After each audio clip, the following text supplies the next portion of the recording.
अब मेरा नाम केवल कृष्ण था, जिसके पठानकोट छावनी में ट्रांसफर के आर्डर हो चुके थे, मगर वो मेडिकल ग्राउंड पर छुट्टी लेकर डलहौजी में अपनी नकली बीवी के साथ अपनी सेहत बहाल कर रहा था। अब उसकी जगह मुझे पठानकोट छावनी जाकर चार्ज लेना था। खुद को मौत के मुंह में धक्का देने वाली बात थी, मगर मेरे मिशन की तकमील के रास्ते में तो जगह जगह मौत मुंह फाड़े खड़ी थी। मैं बाथरूम से निकल आया और एक आरामदेह कुर्सी पर बैठकर हिंदी अखबार पढ़ने लगा। मैं हिंदी पढ़ लिख सकता था। अखबार की खबरों से मालूम हुआ कि मशरकी पाकिस्तान में गड़बड़ और हुकूमत के खिलाफ मुजाहरों में ज़बरदस्त इजाफा हो गया है और भारतीय अफवाज और हुकूमत गहरी तशवीश की नज़र से सूरत हाल का जायज़ा ले रही हैं। इतने में दिल्ली से अमृतसर जाने वाली गाड़ी आ गई। दूसरे मुसाफिरों के साथ मैं भी वेटिंग रूम से निकलकर फर्स्ट क्लास डब्बे में दाखिल हो गया। डब्बे में एक हिंदू फैमिली बैठी हुई थी, मोटी औरत और उसका काला बजंग अधेड़ उम्र का शोहर और एक बच्ची थी। मुझे देखकर लाला जी ने हाथ जोड़कर नमस्ते किया। मैंने जवाब दिया और कोने वाली सीट पर बैठकर खिड़की से बाहर झांकने लगा। प्लेटफार्म पर रसाले, अखबार, किताबें बेचने वाला आ गया। मैंने उससे अंग्रेजी का एक रसाला खरीदा और उसे खोल कर पढ़ने लगा, मगर मैं प्लेटफार्म का भी जायजा ले रहा था। बंद गेट के पास मिलिट्री पुलिस के 2 आदमी चाको चौबंद खड़े थे, हर आने जाने वाले को घूर रहे थे। खुदा खुदा करके गाड़ी चली तो मैंने सुख का सांस लिया।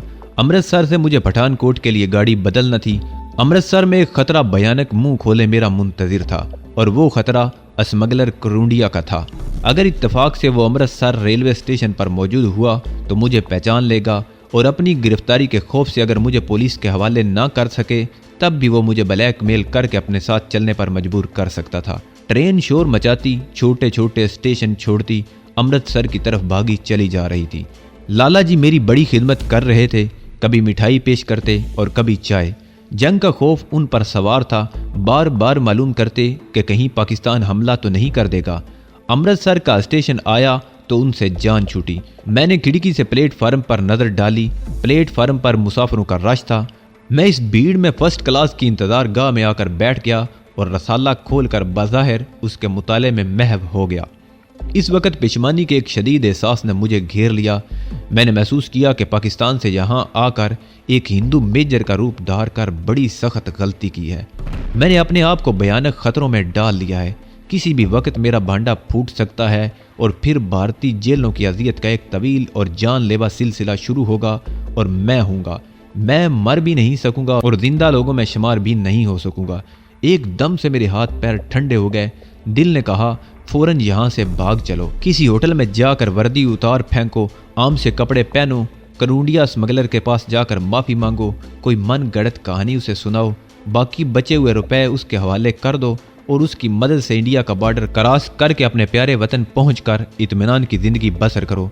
ये इतना ताकतवर एहसास था कि मेरा साला एक तरफ रख कर उठ खड़ा हुआ। सीधा बाथरूम में गया, आईने में अपना अक्स देखा। मैं भारतीय फौज का मेजर था। अचानक ख्याल की एक मौज और उठी जो पहली मौज से ज़्यादा ताकतवर थी। मैंने सोचा अगर मुझे यहाँ से भागना ही था तो यहाँ क्यों आया था? इतनी मंसूबाबंदी किसके लिए की थी? इतने मसाइब क्यों उठाए थे? इतने खतरे क्यों मोल लिए थे? मैंने अपने ज़मीर से जो वादे किए थे, क्या यहाँ से भागने के बाद पाकिस्तान में वो मुझे इत्मीनान से ज़िंदा रहने देंगे या नहीं? मैं जिस मुकद्दस मिशन को लेकर घर से निकला हूँ वो मुझे हर हाल में पूरा करना होगा। इसी में मेरे किरदार की अजमत पोशीदा है, इसी में मेरी सुरखरुई है। मैं अपने लाखों हम वतन लोगों को एक जदीद तरीन और ख़तरनाक तरीन तोप की तबाही से बचाने के लिए यहाँ तक पहुँचा हूँ। मुझे महज अपनी जान के लिए लाखों हम वतनों की ज़िंदगियाँ दाव पर नहीं लगाना चाहिए। ये कौमी वकार और कौमी जज्बे के मुनाफी है। और फिर मैं आधा रास्ता तय कर चुका हूँ। अगर यहाँ से वापस भाग गया तो अपने आप को कभी माफ़ नहीं कर सकूँगा। इस ख्याल ने मुझे एक बार फिर अपने पाँव पर मजबूती से खड़ा कर दिया और मैं एक नया अज़म लेकर बाथरूम से निकलकर वेटिंग रूम में आ गया। बाहर आते ही मेरा दिल धक से रह गया। सामने भारतीय मिलिट्री पुलिस के 2 चाको चबंद जवान खड़े मेरी तरफ देख रहे थे। उन्होंने एड़ियाँ जोड़कर सल्यूट किया। एक सूबेदार ने मेरी तरफ तेज आंखों से देखते हुए पूछा, सर आपकी यूनिट कौन सी है और आप कहाँ जा रहे हैं? मैंने अपने आप को हर खतरे का मुकाबला करने के लिए तैयार कर लिया। इसमें कोई शक नहीं कि मेरे सामने एक अजीम कौमी मकसद था, लेकिन इस पुरखतर मिशन में मुझे अपनी हुकूमत या फौज की ज़रा सी भी मदद हासिल नहीं थी और मैं रज़ाकाना तौर पर अकेला ही इतनी बड़ी मुहिम पर निकल आया था। मैंने एक फौजी अफसर की शान के साथ चेहरा उठाकर उनकी तरफ देखा हाथ के इशारे से उनके सल्यूट का जवाब दिया और उनके करीब पहुंच गया। मैं 13वीं राजपूत आर्टिलरी रेजिमेंट का मेजर केवल करिशन हूँ। यह कहकर मैंने एक शान बेनियाजी से बटवा निकाला और मिलिट्री का शनाख्ती कार्ड निकाल कर एक के हाथ में थमाते हुए अपनी कुर्सी पर आकर अखबार पढ़ने लगा। दोनों जवान मेरे करीब आए, मेरा आईडी कार्ड बड़े अदब से मुझे वापस किया और दोबारा सल्यूट करके दरवाजे की तरफ मुड़े तो मैंने आवाज़ दी, जवान इधर आओ। वो पलटकर मेरे पास आ खड़े हुए। मैंने अखबार एक तरफ रखते हुए कहा, मैं पहली जलंधर छावनी ट्रांसफ़र होकर पठानकोट कैंट जा रहा हूँ। क्या तुम कभी पठानकोट कैंट गए हो? सर मैंने 4 महीने इधर ड्यूटी दी है। कैप्टन वर्मा हमारे GOC थे, मुझे जांगली कहा करते थे। सर बड़ी नंबर 1 छावनी है। सारे चाय लाऊं आपके लिए? एक सिपाही बोला। नो थैंक यू, तुम जा सकते हो। एक बार फिर सल्यूट करके बाहर निकल गए। इसका मतलब है कि वहाँ मेरा वास्ता किसी कैप्टन वर्मा से पड़ेगा। वो सिपाही को जांगली कहता था, गोया उखड़ तबीयत का रांगड़ होगा। मेरे लिए इतनी मालूमात ही बहुत थी। एक कुली अंदर आया तो मैंने उससे पठानकोट जाने वाली ट्रेन के बारे में पूछा। उसने बताया कि ट्रेन प्लेटफार्म नंबर 4 पर लगेगी। अभी आधा घंटा बाकी है। ये निस्फ घंटा मैंने वेटिंग रूम में ही गुजार दिया। अचानक दरवाज़ा खुला और मिलिट्री पुलिस का वही जवान दाखिल हुआ जो पठानकोट छावनी में 2 माह काट चुका था। सल्यूट करके बोला, सर ट्रेन लग गई है प्लेटफार्म नंबर 4 पर। मैं उठा, बाहर जाने लगा तो उसने पूछा, सर आपका बैग कहाँ है? मेरा बैग पहले ही पहुंच गया है, फिक्र ना करो। Yes sir. वो मुझे अपनी रहनुमाई में पुल पर से गुजार कर दूसरी जानब प्लेटफार्म नंबर 4 पर ले गया। यहाँ पठानकोट जाने वाली पैसेंजर ट्रेन खड़ी थी। यहाँ उसका दूसरा फौजी साथी एक डब्बे के बाहर अटेंशन खड़ा था। मैंने देखा कि डब्बा पूरे का पूरा खाली था। मुसाफिर डब्बे से बाहर खड़े हमें देख रहे थे। दूसरे मिलिट्री पुलिस के जवान ने सैल्यूट करते हुए कहा, सर आपके लिए पूरा कंपार्ट खाली करा दिया गया है। मैंने हाथ के इशारे से उनका शुक्रिया अदा किया और डब्बे में जाकर खिड़की के पास बैठ गया। फिर मैंने जेब से बटुआ निकाल कर खोला। 100 रुपए का एक नोट अपनी मुट्ठी में दबाया। दोनों जवान मेरी कार्रवाई को दिलचस्पी से देख रहे थे।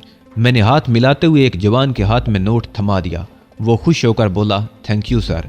वो मुझे सैल्यूट करके दूसरे मुसाफिरों को वहां से इधर उधर हटाते हुए चले गए। मैं उठकर बाथरूम में घुस गया। फौजी टोपी उतार कर बाल संवारे, गहरी सब्ज रंग की गर्म टाई की नाट दुरुस्त की, वर्दी पर रुमाल फेरा और सर पर टोपी जमा कर धुंधले आईने में चेहरा देखा, फिर मुस्कुराता हुआ बाहर आ गया। पैसेंजर ट्रेन अपनी जगह पर जमी हुई थी। खुदा खुदा करके कुफर टूटा। गार्ड ने सीटी बजाई, इंजन ने वुसल दिया और गाड़ी प्लेटफार्म से आगे को खिसकी। मैंने इत्मीनान का सांस लिया। गाड़ी शरीफपुरे वाले फाटक से आगे निकलकर बाईं जानब वाले अमरूदों के बागों के साथ साथ जा रही थी। इस वक्त तक दिल्ली कलकत्ता में लाइन भी साथ थी। आगे जाकर ट्रेन में लाइन से अलग होकर बाईं तरफ बटाला पठानकोट जाने वाली लाइन पर आ गई। ये वही रेलवे लाइन थी जिस पर मैंने आधी रात के बाद बटाला तक का पैदल सफर किया था। बटाला स्टेशन आ गया। गाड़ी कुछ देर के लिए रुकी और फिर आगे रवाना हो गई। पैसेंजर ट्रेन थी, हर स्टेशन पर ठहरती जा रही थी। आखिर शदीद इंतजार के बाद पठानकोट स्टेशन आ ही गया। मैं रेलवे स्टेशन से निकला और एक टैक्सी में बैठ गया। छावनी चलो, मैं टैक्सी ड्राइवर को कहा। अच्छा सर, उसने जवाब दिया। 6 ड्राइवर ने इंजन स्टार्ट कर दिया। टैक्सी छावनी की तरफ बढ़ रही थी। पठानकोट छावनी का इलाका शुरू हो गया। मुझे दूर छोटे छोटे टीलों में घिरी हुई फौजी बैरक्स और एक तरफ खड़े फौजी ट्रक नजर आए। बैरक के दरमियान एक जगह रेजिमेंट का परचम लहरा रहा था। दोपहर के 2 बजे थे। सड़क के दरमियान एक जगह रुकावट लगी थी और 2 सिपाही कंधों पर अस्तीन गन्ने लटकाए खड़े थे। टैक्सी रुक गई। 6 सिपाही टैक्सी के करीब आए और मुझे सल्यूट किया और तेजी से बांस ऊपर उठा दिया। मैं गौर से एक एक चीज को देख रहा था। रेजिमेंट के बैरक नमा दफ्तर के बाहर टैक्सी रुक गई।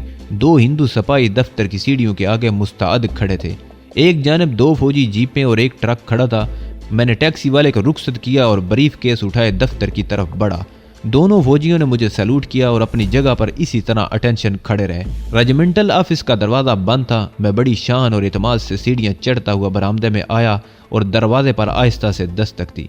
बाहर कैप्टन बिलराम वर्मा की नीम प्लेट लगी हुई थी। मैं समझ गया कि यह वही कैप्टन वर्मा है जिसका तज़करा अमृतसर के रेलवे स्टेशन पर मिलिट्री पुलिस के जवान ने किया था। यस कम इन। अंदर से आवाज़ आई। मैं अंदर दाखिल हुआ। छोटा सा कमरा बिजली के हीटर से गर्म हो रहा था। मेरी वर्दी और रैंक देखते ही पुख्ता उम्र का गोल मटोल हिंदू कैप्टन वर्मा जल्दी से उठ खड़ा हुआ। उसने खटाक से सल्यूट किया और बोला, सर। दीवार पर महात्मा गांधी, पंडित नेहरू और वजीर आजम मिसेस इंदिरा गांधी की तस्वीरें लगी हुई थीं। मैंने मुस्कुराते हुए कहा, तुम कैप्टन वर्मा हो? I am sure. Yes sir. Captain Verma के चेहरे पर मुस्कुराहट आ गई। Please take a seat. मैं कुर्सी पर बैठ गया। वो अभी तक खड़ा था। मैंने उसकी तरफ उंगली से इशारा किया कि तुम भी बैठ जाओ। वो थैंक यू सर कहता हुआ बैठ गया। अब वो ये मालूम करने को बेताब था कि मैं कौन हूँ और छावनी में क्या करने आया हूँ। उसने मेरे कंधे पर मेजर के ओहदे के फूल और क्राउन के नीचे आर्टिलरी का मोनोग्राम पढ़ लिया था। मैं मेजर केवल कृष्ण हूँ, 13वीं राजपूत आर्टिलरी। कैप्टन वर्मा उछलकर खड़ा हो गया। सर आपका तो हमने बहुत इंतजार किया, मगर आप तो सिक लेवल पर थे। मैंने हाथ तापते हुए कहा, यस कैप्टन, मैंने मेडिकल ग्राउंड पर छुट्टी ली थी, मगर तुम जानते हो आजकल भारत वर्ष के हालात कैसे हैं। मैंने छुट्टी कैंसिल करा दी। अब मैं बिल्कुल फिट हूँ। Very good sir, most welcome. फिर वो मेज की दराज में से एक फाइल निकाल कर देखने लगा। सर आपके आईडी कार्ड गुम होने की रिपोर्ट हमें मिली थी। मैं जरा ठटका, फिर फौरन ही संभल कर बोला, ओ यस, मगर गुड लक हुई, आईडी कार्ड मेरे बेडरूम के क्लोजेट से मिल गया। ये देखो। मैंने बटुए से मेजर कृष्ण वाला कार्ड निकाल कर कैप्टन वर्मा की तरफ बढ़ाया, जिस पर मेरी तस्वीर चिपका थी। थैंक गॉड सर, मगर आपने रिपोर्ट नहीं की। अभी हमारी रिपोर्ट लिख लो और जलंधर कैंट हमारी रेजिमेंट को भी इन्फॉर्म करो। Okay sir. चले आपको आपका कमरा दिखा दूं। आपने लंच किया? आपका बैग कहाँ है? मैंने बताया कि मेरा सामान बाद में आएगा। मैं ज्यादा सामान साथ रखना पसंद नहीं करता कैप्टन, यू नो। हर वक्त फॉरेन की पोजीशन में रहता हूँ। हाँ, लंच मैंने अभी नहीं किया। I feel Hungary. सर आप नहा लें, मैं अभी मैस से लंच भिजवा देता हूँ। मुझे दफ्तर के हुक्म में एक लंबी बैरक के कोने वाले कमरे में ले गया। लकड़ी के फर्श पर दरी, एक सोफा और पलंग बिछा हुआ था। खिड़की पीछे एक वैरान खाई की तरफ खुलती थी, जिसके आगे टीलों का सिलसिला था, जहाँ चीड़ और सफेदे के दरख्त उगे हुए थे। बाथरूम साथ ही था।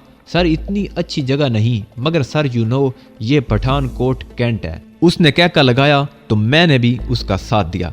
जब वो चला गया तो मैंने दरवाजा बंद कर लिया। आईने के सामने खड़े होकर अपना अक्स देखा। मैं मेजर कृष्ण नहीं था, मगर इस वर्दी में बिल्कुल मेजर लग रहा था। मुझे सबसे पहले अपने लिए एक रिवाल्वर इशू करवाना था, फिर तोप खाने की तनसीबात की अहम तरीन फाइल का मुतालिया करके इस तोप की पोजीशन मालूम करना था, जिसका रुख लाहौर की तरफ था और जिसको तबाह करने के लिए मैंने इतना बड़ा खतरा मोल लिया था। और अब मैं एक लम्हा भी ज़ाया नहीं करना चाहता था। मेरी नकली हैसियत तस्लीम कर ली गई थी और मैं इस हैसियत से बहुत ज़्यादा फ़ायदा और जल्द उठा लेना चाहता था। कैप्टन वर्मा अर्दली के साथ खाना लेकर आ गया। खाना कांसी की थाली में ढका हुआ था। सर भोजन कीजिए, कैप्टन वर्मा ने मुस्कुराते हुए कहा और खाना मेज की बीच रख दिया। कैप्टन वर्मा रेजिमेंट के बारे में बातें करने लगा। उसका लहजा खुशामदाना था। मैं भी उसकी हौसला अफजाई करने लगा। वो बेहद खुश हुआ। मैंने बातों ही बातों में अपने लिए रिवाल्वर इशू कराने का जिक्र किया। नया रिवाल्वर इशू करवाना कोई आसान बात नहीं होती। यही हुआ। कैप्टन वर्मा बोला, सर आपको अपना रिवाल्वर साथ लेकर आना चाहिए था। बड़ी कॉम्प्लिकेशन होगी, मगर don't worry sir, I will see to it. मैंने कैप्टन वर्मा को यह तासर दिया कि अपना रिवाल्वर जालंधर कैंट के रेजिमेंट में जमा करा दिया था। नो प्रॉब्लम सर, हम रेजिमेंटल ऑफिस को लिख देंगे कि मेजर साहब को नया रिवाल्वर इशू किया जा रहा है। ये मैं नहीं चाहता कि मेरे बारे में इस किस्म की रिपोर्ट पीछे जालंधर कैंट को दी जाए। मैंने कहा, इसकी क्या ज़रूरत है, ख्वाह मुखा ऑफिस रूटीन का लंबा चक्कर शुरू हो जाएगा। Okay sir, you are boss here. आप जैसा कहेंगे वैसा ही होगा। मैंने खाना खाकर बाथरूम में जाकर मुंह हाथ साफ किए, फिर कैप्टन वर्मा के साथ ऑफिस में आकर अपनी कुर्सी पर रेजिमेंटल हेड की हैसियत से बैठ गया। मुझे वहाँ की दफ्तरी कार्रवाई के बारे में कुछ भी मालूम नहीं था, लेकिन मुजाहिद फोर्स की ट्रेनिंग के बायस मुझे इब्तदाई मालूमात ज़रूर हासिल थी। सर जलंधर कैंट से अभी आपकी कन्फर्मेशन रिपोर्ट हमारे ऑफिस को नहीं मिली। आप अपने साथ ही ले आते तो अच्छा था। मैं डलहौजी में छुट्टियाँ गुजार रहा था, लेकिन बस मशरकी पाकिस्तान की सियासी हालत देखकर सीधा यहाँ आ गया। मैंने जलंधर कैंट को इतला कर दी थी, वहाँ से कल परसों तक मेरा ज्वाइनिंग अथॉरिटी लेटर आ जाएगा। कैप्टन वर्मा ने जेब से सिगरेट निकाल कर मेरी तरफ बढ़ाया और बोला, ये कोई प्रॉब्लम नहीं है सर, आप हमारी रेजिमेंट के आला ऑफिसर हैं। मैंने एक सिगरेट निकाल लिया। कैप्टन वर्मा ने उठकर लाइटर से मेरा सिगरेट सुलगाया। मैं यूं ही एक फाइल खोल कर देखने लगा। कैप्टन वर्मा ने उसी वक्त फ़ोन पर दूसरे जूनियर ऑफिसरों को बता दिया कि मेजर कृष्ण ने चार्ज संभाल लिया है। इसके बाद कुछ हिंदू जूनियर अफसर मुझे मिलने आए। नौजवान दुबले पतले हिंदू लेफ्टिनेंट और सेकंड लेफ्टिनेंट थे। 2 सिख कैप्टन भी थे। वो मुझसे मिलकर बहुत खुश हुए और मेरे आगे पीछे फिर रहे थे। रात को उन्होंने ऑफिसर में से मुझे पुरतकल्लफ डिनर दिया। कैप्टन वर्मा सरूर में था। मैंने उसकी हालत से फ़ायदा उठाते हुए बहुत सी मालूमात हासिल कर ली। मुझे पता चला कि जिस ताकतवर तरीन तोप की तलाश में मैं वहां आया था उसका यहाँ पर परिया नाम रखा गया था। डिनर में कुछ भारतीय फौजी अफसरों की बीवियां भी कीमती साड़ियां पहने हुए मौजूद थीं। कैप्टन वर्मा ने अभी तक शादी नहीं की थी। सर, इंडियन औरतें मुझे पसंद नहीं, मैं किसी जापानी औरत से ब्याह करना चाहता हूँ, कैप्टन वर्मा बोला। डिनर पार्टी रात 12 बजे तक जारी रही। फिर मैं अपने कमरे में आ गया। अभी तक मेरा मिशन बिल्कुल ठीक जा रहा था। इन लोगों पर मैंने अपना असर डाल दिया था। सुबह मुझे परिया नामी तोप की पोजीशन मालूम करनी थी। मेरे राज के फाश हो जाने का कदम कदम पर खतरा था। चुनाचे मैं अपने अमल को तेज तर करना चाहता था, मगर मुश्किल ये थी कि हर बात मेरे इख्तियार में नहीं थी। तोप के मोर्चे तक पहुंचकर उसे तबाह करना इतना आसान काम नहीं था। इसमें बहुत सी रुकावटें और कबाहतें हायल थीं जो मुझे दूर करना थी। ये भी इत्मीनान की बात थी कि असल मेजर कृष्ण ने ड्यूटी ज्वाइन नहीं की थी, इसलिए उसके असली दस्तखतों का नमूना रेजिमेंटल ऑफिस में नहीं पहुंचा था। इसकी जगह मैं वहां आ गया था और मैंने दस्तखत एक सादा कागज पर करके फाइल करवा दिए थे। ये नकली कृष्ण के दस्तखत थे जिन्हें मैंने अच्छी तरह से बना लिया था। ये अंग्रेजी के दस्तखत थे। मैंने हिंदी के दस्तखतों की भी मशक कर रखी थी कि शायद कभी किसी जगह करने पड़ जाए। मेरे पास इस वक्त 700-800 रुपए के भारतीय करेंसी नोट रह गए थे, मगर अब मुझे रुपयों की परवाह नहीं थी। दूसरे दिन यूनिट का झंडा लहराने की रस्म के बाद मैं ऑफिस में आकर बैठ गया और मुख्तलिफ फाइलों का मुताला करने लगा। इनमें सिवाय सप्लाई एंड बैलेंस इंतजामी अमूर, महकमाना कार्रवाइयों, अखराजात, एमोनेशन और राशन पानी की तफसीलात के सिवा कुछ नहीं था। दफातन एक सिख सूबेदार मेजर कमरे में दाखिल होकर सल्यूट किया और कहा, सर, क्वार्टर मास्टर सूबेदार मेजर बलविंदर सिंह हाजिर है। मैंने सर उठाकर पूछा, वेल सूबेदार, क्या बात है? सर, घी का राशन सिर्फ आज का रह गया है, कल यूनिट के जवानों की पूरियां नहीं मिलेंगी। कैप्टन वर्मा को रिपोर्ट करो। सिख सूबेदार सल्यूट करके चला गया। मैं लोहे की अलमारी के पास खड़ा हो गया और अंदर रखी फाइलों और कागजात का जायजा लेने लगा।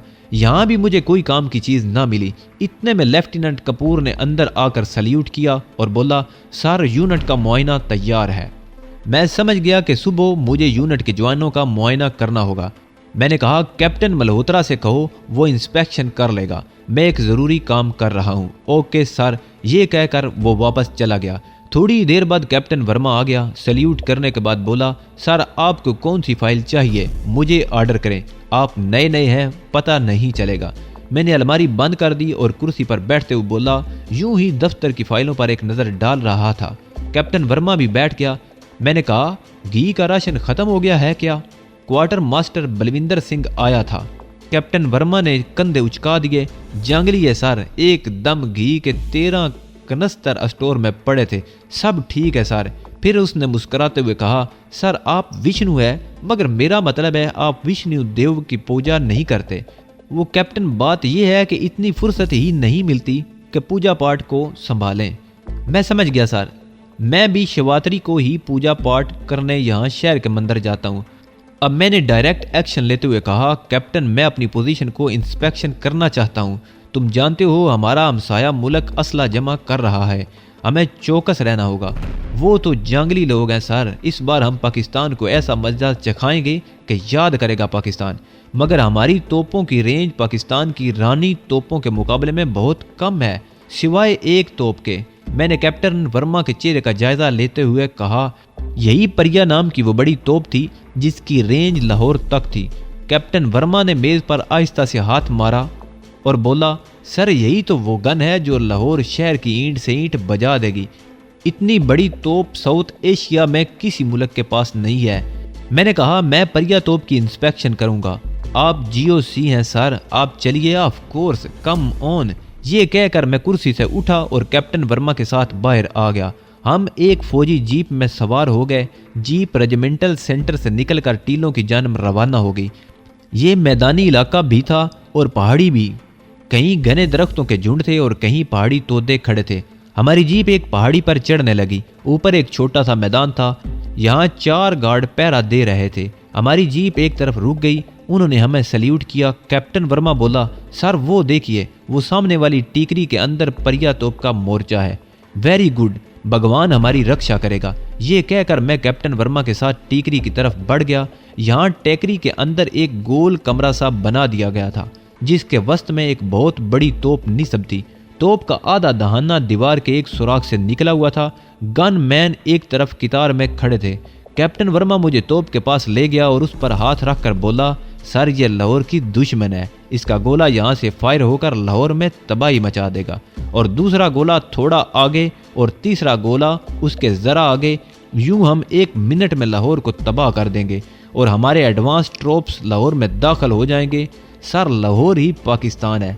मैंने मुस्कुरा कर कहा, हाँ हम जानते हैं कि लाहौर ही पाकिस्तान है। परिया गन शिव भगवान की प्रतीक है। इस बार हम पाकिस्तान को तारीखी शिकस्त देंगे। मैंने ऊपर से तो यही कहा, मगर दिल में नाउज़ बिल्लाह पड़ने लगा। मैंने वाकई इतनी बड़ी तोप किसी जंगी फिल्म में भी नहीं देखी थी। गन का ब्रैच मेरे कद के बराबर था। ब्रैच में हवा के सुराख बने थे। ब्रैच में तोप की जान होती है, अगर ये ख़राब हो जाए तो तोप फायर नहीं कर सकती। मैं तोप का जायज़ा ले रहा था। मैं वापसी के लिए मुड़ा। जीप में बैठकर हम अपने यूनिट की तरफ चल पड़े। इसी पहाड़ी रास्ते की तफसील मैंने अपने ज़हन में बिठा ली थी। यूनिट में आकर मैंने एमटी और लंगर खाने का मुआयना किया और फिर बैरकों के आगे धूप में टहलते हुए कैप्टन वर्मा से बातें करने लगा। मैंने जानबूझकर हैंड ग्रेनेड्स की मॉडर्न तकनीक का मौजू छेड़ दिया था। मुजाहिद फोर्स की तकनीक के दौरान मुझे मालूम हुआ था कि आजकल यूरोप और दूसरे मुल्कों में नई वजह के दस्ती बम और ज़बरदस्त धमाका खेज पिंसल बम तैयार हो रहे थे, जो कमांडो पार्टियां दुश्मन के इलाके में अपने साथ ले जाकर असला खानों में किसी खुफिया जगह लगाकर वापस आ जाती थी। कैप्टन, एक बार मैं मेरठ छावनी एक मीटिंग में गया था तो मुझे मालूम हुआ था कि हमारी इंडियन आर्मी को भी नई किस्म के पिंसल बम वगैरह सप्लाई किए जाएंगे, मगर वो अभी तक हमारी जलंधर कैंट में तो नहीं पहुंच पाए। हमारी यूनिट में तो पहुंच गए हैं। हमने उनका नाम हनुमान चक्कर बम रखा है। मैंने खुश होकर कहा, वेरी गुड कैप्टन, हमारा दुश्मन बड़ा ताकतवर है और उसे जदीद असला मिल रहा है। हमें इसके मुकाबले के लिए हर तरह से अलर्ट और वेल एक्यूरेट रहना होगा। That's right sir, well are well accurated. गुफ्तगू के दौरान मैंने मालूम कर लिया कि हनुमान चक्कर नाम के पेंसिल बम यूनिट एमुनेशन रूम में पड़े हैं। चनाचे शाम को अकेला ही इंस्पेक्शन करने के बहाने एमुनेशन रूम की तरफ निकल गया। मैं मेजर करीशन था। मुझे असला खाने में दाखिल होने से कौन रोक सकता था। गार्ड ने फौरन दरवाज़ा खोल दिया। ये एक बहुत बड़ी बैरक थी जिसके ऊपर सिवाय दफ्तर के कुछ नहीं था, मगर असले का जखीरा ज़मीन के अंदर गहरी सुरंग में था। सुरंग की दीवारों के साथ साथ एमुनेशन के बड़े बड़े क्रेट लगे हुए थे। गार्ड के 2 सिख सिपाही मेरे पीछे पीछे चल रहे थे। मैं एक एक क्रेट उठाकर देखता, उस पर लिखे हुए नंबर और यूनिट का नाम पढ़ता और ओके कहता हुआ आगे बढ़ जाता।